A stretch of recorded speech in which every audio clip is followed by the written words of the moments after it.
Hi, my name is Kamila. I'm from Azerbaijan.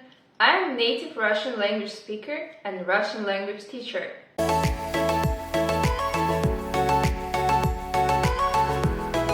In these videos, we will see the Russian language practice and grammar which we need to speak correctly.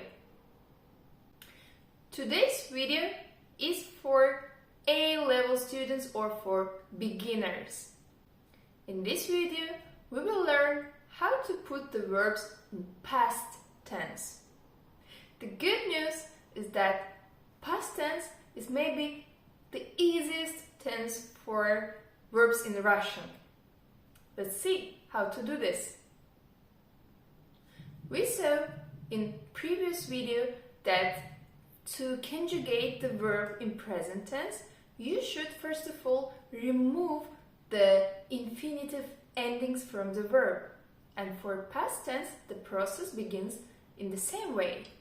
First of all, you take the verb, for example, работать, we saw it in the previous video, and you remove the infinitive ending t, мягкий знак, t.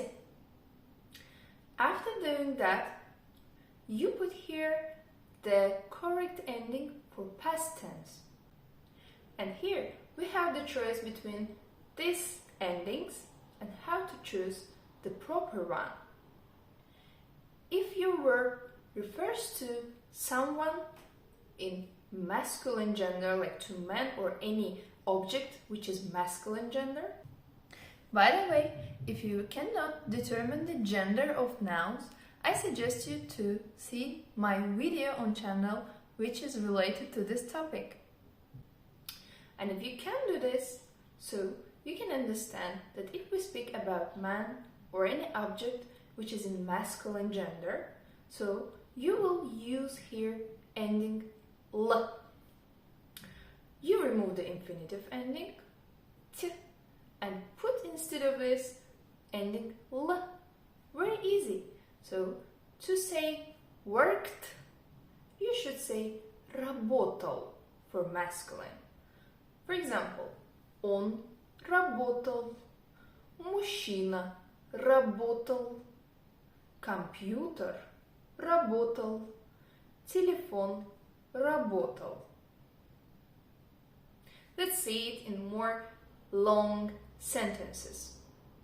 For example, мужчина работал 8 часов.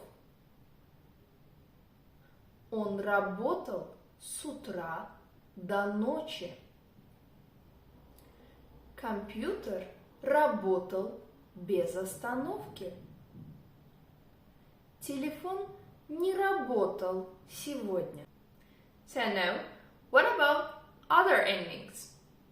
You can guess that the ending la we will use for feminine gender, like for woman, girl, and other objects which are in feminine gender. For example, она работала, женщина работала, машина работала. Let's see in long sentences. Она работала на 2 работах. Женщина работала без выходных. Машина не работала, потому что мотор замерз. Those are our examples for feminine gender. And the ending which is written like lo is for neuter gender. Let's take another verbs as an example for neuter gender. It will be verbs светить and сиять. And we will use them in past tense. For example, солнце светило. I pronounce it as светило, but it's written as светило. But there is no stress to the last letter O, So it is pronounced as a sound A. It's written lo, but again is pronounced as la if there is no stress at the end of this word. Солнце светило. Or море сияло is written. Море сияло is pronounced. Солнце светило.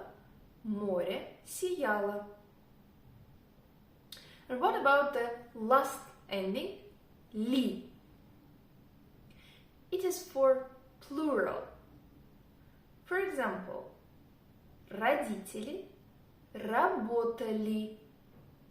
Родители работали очень много. Or let's take the verb играть.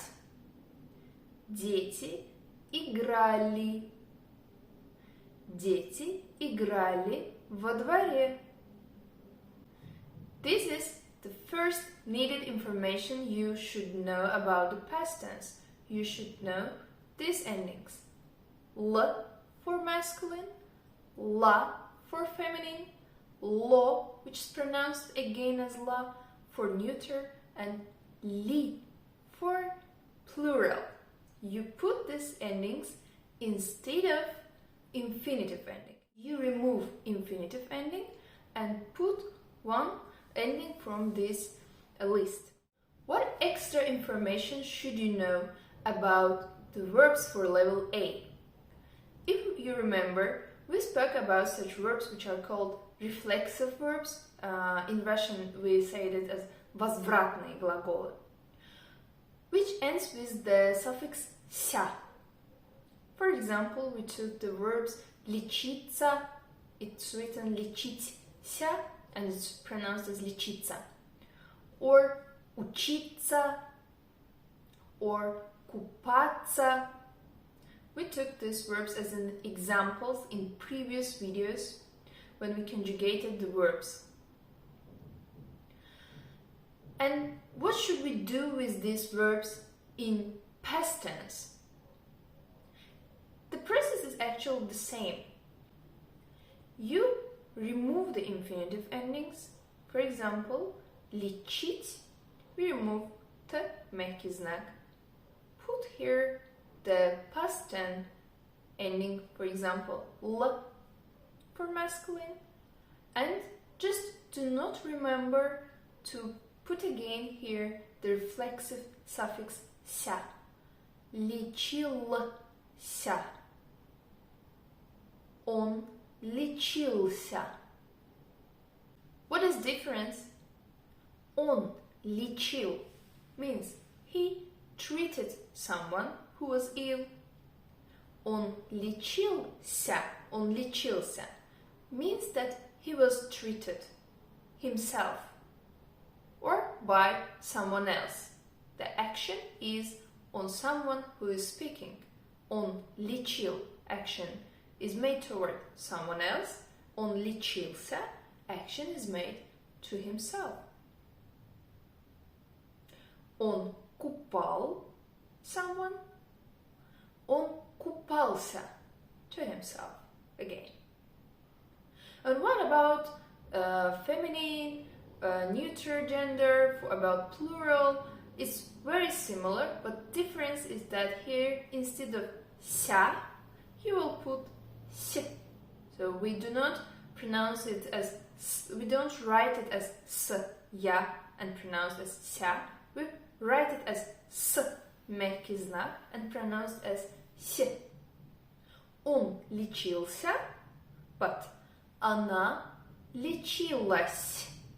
You see again, instead of infinitive ending, you put past tense ending for feminine gender, la, лечила, and put here reflexive suffix, лечилась. Она лечилась. For neuter, горло лечилось. And we will pronounce it normally as горло лечилось. Here, lo is again past tense ending, and s is reflexive suffix, which means that the action is made on the throat itself. Горло лечилось очень тяжело. For plural, again, we will use past ending li and the reflexive suffix с. Лечились. Дети лечились с помощью лекарств. Дети лечились с помощью лекарств.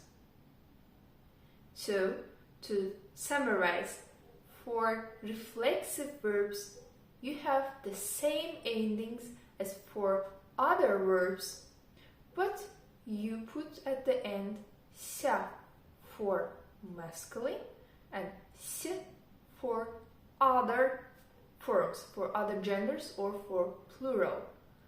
Лечился, он лечился, она лечилась, горло лечилось, дети лечились. In next video, we will speak about very important but quite difficult theme in Russian, which also refers to the verbs in past tense. So, do not forget to subscribe to the channel and see next videos. Увидимся!